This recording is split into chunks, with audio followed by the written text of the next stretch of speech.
আসসালামু আলাইকুম সবাইকে। কেমন আছেন সবাই? আশা রাখছি আল্লাহর অশেষ রহমতে সবাই অনেক বেশি ভালো আছেন, সুস্থ আছেন। এই প্রত্যাশা এই শুভকামনায় আপনাদের সবাইকে আকন্দ হোমস ডায়েরির আরও একটি নতুন ভিডিও দেখার জন্য ওয়েলকাম জানাচ্ছি। আমার আজকের ভিডিওটা শুরু করেছি কিচেন থেকেই। তো চেষ্টা থাকে সবসময় রাতের বেলা কিচেনটা যদি গুছিয়ে রাখা যায়, সব দিন সম্ভব হয় না। তবে ঘুম থেকে উঠে কিচেনে ঢোকার পর যখন কিচেনটা পরিপাটি দেখতে পাওয়া যায়, তখন আসলে দিনটা অনেক ভালোভাবে শুরু হয়, বিশেষ করে আমাদের গৃহিণীদের। তো ফাউজিবুড়ির স্কুল থাকাতে আমার দেখা যায় সকালের নাস্তার পাশাপাশি স্কুল টিফিনের একটা আলাদা রকমই টেনশন কাজ করে।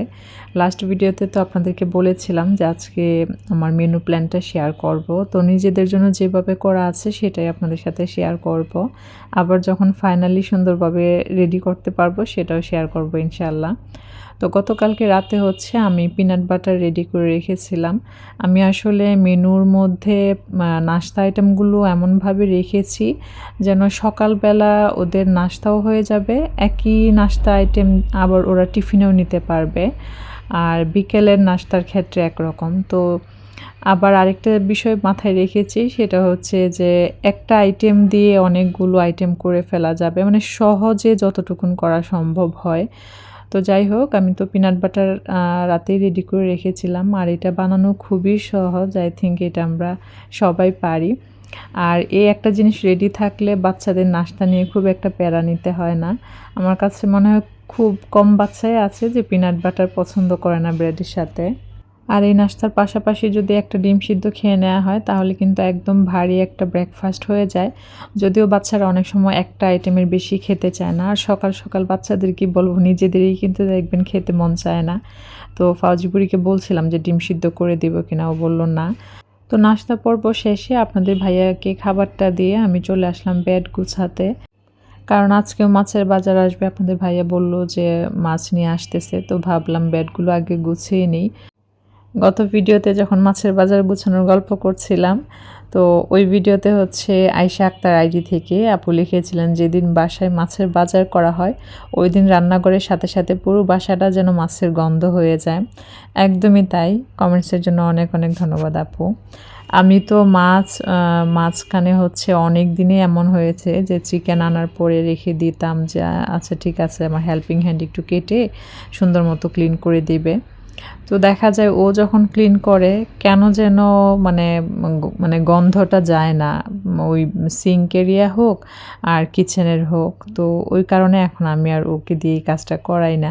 তো যাই হোক, আসলে এক কথা প্রসঙ্গে অনেক কথা উঠে আসে। কথা বলতে বলতে কিন্তু আমি বেডগুলো গুছিয়ে নিয়েছি। আসলে মাছ বা মুরগি ওই জিনিসগুলোর কাজ যখন হয় তখন কিন্তু কিচেনে এক দফা না, মনে হয় ৩ দফা ক্লিনিংয়ের কাজ করা লাগে। তো বেডগুলো গুছানোর পাশাপাশি ভাবলাম যে গাছেও পানি দিয়ে দিই। বাহিরে একদম কড়া রৌদ্র ছিল। তো আমার এই আলু গাছটা কিন্তু অনেকটাই বড় হয়ে গেছে আর এটা এত বেশি প্রাণবন্ত লাগে। আর এদিকে দেখলাম স্পাইডার প্ল্যান্টে কেমন যেন মানে ফুল হবে বা কেমন যেন একটা, আমি প্রথম ভেবেছিলাম হয়তো এটা স্পাইডার প্ল্যান্ট না, কারণ স্পাইডার প্ল্যান্টের যে একটা বৈশিষ্ট্য থাকে নিচের দিকে ঝুলে অনেক বেশি ঝাঁকড়া হয়, এমনটা ছিল না। তো এখন মনে হচ্ছে কিছু একটা ডিফারেন্ট দেখতে পাচ্ছি। ময়মনসিং আসার পরে আসলে ওভাবে করে আমার গাছ কেনা হয় নাই। আমি এই প্ল্যান্টটা আর একটা হচ্ছে ওই যে লেমন কালারের যে মানি প্ল্যান্টটা দেখতে পান ওটা কিনেছিলাম।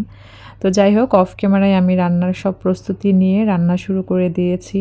ফাউজি বুড়ির কথা চিন্তা করে যে বলেছিলাম কিছু কমন মেনু রাখবো, তার মধ্যে এটা হচ্ছে একটা তৈলাক্ত মাছ। আর ছোট মাছটা আসলে পাওয়া যায় না, অনেক সময় পাওয়া গেলেও কুটায় যে নিয়ে আসবে সেইটা থাকে না।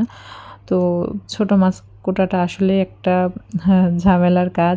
যাই হোক, তারপরও যাদের থেকে নেয় আলহামদুলিল্লাহ তারা খুব সুন্দর মতো কেটে দেয়।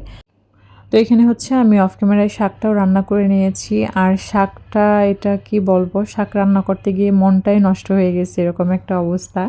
আমি আমার হেল্পিং হ্যান্ডকে শাক আনতে বলছিলাম, তো ও যে শাকটা আনছে এটা আসলে ফ্রেশ ছিল না। আর মানে কেমন যেন কালারটাও নষ্ট হয়ে গেছে। আর মানে পুরো কষ্টটাই বৃথা। অনেকগুলো শাক একসাথে ক্লিন করা, সেটা সিদ্ধ করা, মানে শাকে তো অনেক বেশি সময় দিতে হয়। তো যে কোনো কাজ আসলে কষ্ট করার পরে সেই রেজাল্ট না পেলে কিন্তু মনটা খারাপ হয়ে যায়। তো তো যাই হোক, আজকের মেনু অনুসারে রাতে আমি কিছু প্রিপারেশান রেখেছিলাম, শাকটাও সিদ্ধ করে রেখেছিলাম, ডালটাও রান্না করে রেখেছিলাম। এখন জাস্ট হচ্ছে আমি মাছ ভুনা করেছি, শাকটা বাগার দিয়েছি, আর একটা তরকারি রান্না করব। আর রান্নার বিষয়ে আপনাদের সাথে একটা বিষয় শেয়ার করি। যারা আমাকে নিয়মিত দেখেন তারা তো জানবেন যে বেশ কিছুদিন ধরে আমি চেষ্টা করতাম রাতের দিকে রান্নার বেশিরভাগ কাজ গুছিয়ে নিতে। তো ওই যে হয় না যে আমরা কাজ করতে করতেই আসলে বুঝে যাই কোনটা নিজের জন্য সুবিধা, কোনটা অসুবিধা। আবার আমার জন্য যেটা সুবিধা সেটা হয়তো বা আরেকজনের জন্য নাও হতে পারে। তো আমি রিসেন্টলি খেয়াল করলাম বলতে হুট করেই আমার মনে হলো যে আমি এই যে রাতে যে রান্নাগুলো করে রাখি, ২ টা আইটেম হোক, ১ টা আইটেম হোক, সব রান্নাগুলো তো আর করে রাখি না। তো দেখা যাচ্ছে ওই রান্নাগুলোকে ঠান্ডা করার জন্য আমাকে অপেক্ষা করতে হয়। আবার কড়াই থেকে বাটিতে সার্ভ করে ঠান্ডা করে ফ্রিজে রেখে আবার পরদিন সেটাকে গরম করা লাগে। তো আমার কাছে মনে হলো যে কষ্টটা কি আমি ডাবল করছি কিনা। তো আসলে আগের দিন রাতের সুন্দর একটা রুটিনের কোনো বিকল্প নেই। সেক্ষেত্রে হয়তোবা কাজগুলো গুছিয়ে রাখলে রান্নাতে কম সময় লাগবে। তো এখন আবার একটু মানে রিভার্সে চলে আসছি রান্নার রুটিনে। এখন যেটা করি যে সকালের নাস্তা হোক, যেটাই হোক, মানে রাতে গুছিয়ে রাখা, দেন সকালে করা। তবে এটাও সত্যি আমরা আসলে একই রুটিনে কখনোই চলতে পারবো না, চলতে পারি না। জাস্ট আমাদের কাজের একটা ধারা থাকে, সেটারই মানে যখন যে সুবিধা হয় বা যখন যেটা মনে হয় যে না আমার জন্য এইভাবে সুবিধা হবে, ওভাবে জাস্ট চেঞ্জ করা। তো তরকারিটা হতে হতে আমি ভাবলাম যে এই অর্গানাইজারের যে জিনিসগুলো সেগুলো একটু ক্লিন করে নিব, পাশাপাশি অর্গানাইজারটাকেও মুছে নিব। এখানে বেশ কিছু জিনিস আমি ক্লিন করেছি, কিছু জিনিস বাকি আছে, যেমন চিনির জারে চিনিটা শেষ হচ্ছিল না বিধায় ওটাকে আর ক্লিন করা হচ্ছিল না। তো যেগুলো মুছে নিলে হচ্ছে সেগুলোকে মুছে নিচ্ছি, আর যদি মনে হয় একটা ক্লিন করতে হবে বা 2টা ক্লিন করতে হবে সেগুলো ওভাবেই করব। গতকালকে আমি কিচেনের সব জিনিস সরিয়ে আমার হেল্পিং হ্যান্ডকে নিয়ে একদম পুরো কাউন্টার টপের উপরে নিচে সুন্দর মতো ক্লিন করেছি। জাস্ট হচ্ছে এই যে মানে কম্পিউটার টেবিলটার মতো ওইটা বাকি ছিল, এই জায়গাটা বাকি রেখে বাকিটুকুন ক্লিন করে নিয়েছি। তো এখন জাস্ট হচ্ছে আমি তরকারিটা নামানোর আগে কাঁচামরিচগুলো দিয়ে দিলাম, আর আপনাদেরকে দেখাচ্ছিলাম যে একটা কাঁচামরিচ একদম রাউন্ড শেপের ছিল, যেটা কাটার পরে আবার এস শেপের হয়ে গেছে। তো কিছু কিছু জিনিস আসলে এত বেশি আনন্দ দেয় কাজের ফাঁকে ফাঁকে যখন এই ধরনের কিছু মোমেন্ট আসলে ক্রিয়েট হয়। তো যাই হোক, রান্নাবান্না শেষে আমি হচ্ছে বারান্দায় যে কাপড়গুলো শুকাইছে ওগুলো নিতে আসলাম। এসে দেখি যে স্পাইডার প্ল্যান্টে সত্যি সত্যি ফুল ধরেছে। সকালে যখন ফুটেজটা নিই তখন অবশ্য খেয়াল করিনি। তো যাই হোক, এটা হচ্ছে অনেকটা সময় পর যথারীতি আমি ব্ল্যাক টি না আজকে হচ্ছে একটু ব্ল্যাক কফি নিয়েই বসছি। আপনাদের সাথে যে বললাম যে মেনু প্ল্যানটা শেয়ার করব। তো আমি আমাদের জন্য যেভাবে করেছি আবারও বলছি সেভাবেই জাস্ট শেয়ার করছি। কারণ এখানে আমি আমার আলাদা একটা খাবারের চাচ্ছি যে একটা রুটিনের মধ্যে যাব। তো সেটা করতে পারলে হয়তোবা ফাইনালি যেভাবে মেনু প্ল্যানটা করা দরকার সেটা করতে পারবো।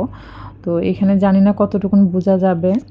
তো আমি হচ্ছে একটু মুখে বলে দেওয়ার চেষ্টা করছি। আমি যেটা করেছি সকালের নাস্তা বা স্কুল টিফিনের জন্য আমি যে আইটেমগুলো ইজিলি মেনটেন করতে পারবো, পাশাপাশি বাচ্চাদের হেলথ ইস্যু বা একটু হেলথ ফ্রেন্ডলি হবে, আবার ওই যে বললাম যে ইজিলি করে নেওয়া যাবে, সেই রেসিপিগুলো একটা করে একদিন করে যখন যেটা মনে পড়ছে সেটা সাথে সাথে জাস্ট নোট ডাউনের মতো করে নিচ্ছি যে এটার এই রেসিপি।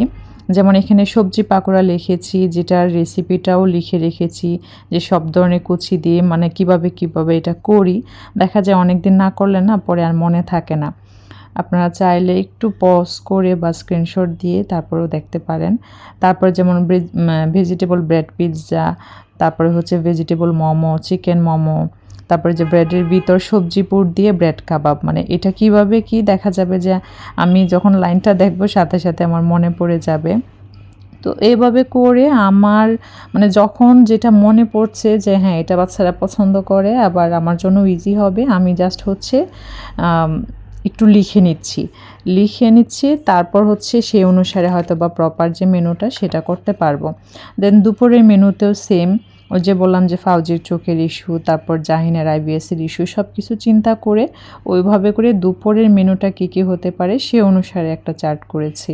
তো আপাতত মেনু প্ল্যানটা এভাবেই জাস্ট হচ্ছে নোট ডাউন করে নিয়ে মেনটেন করছি, দেন প্রপারলি যখন করব তখন আবারও আপনাদের সাথে শেয়ার করব। তো আজ এখানেই বিদায় নিচ্ছি। আপনাদের কাছে কেমন লেগেছে ভিডিওটি কমেন্টস করে জানাবেন। ধন্যবাদ সবাইকে। আল্লাহ হাফেজ। আসসালামু আলাইকুম।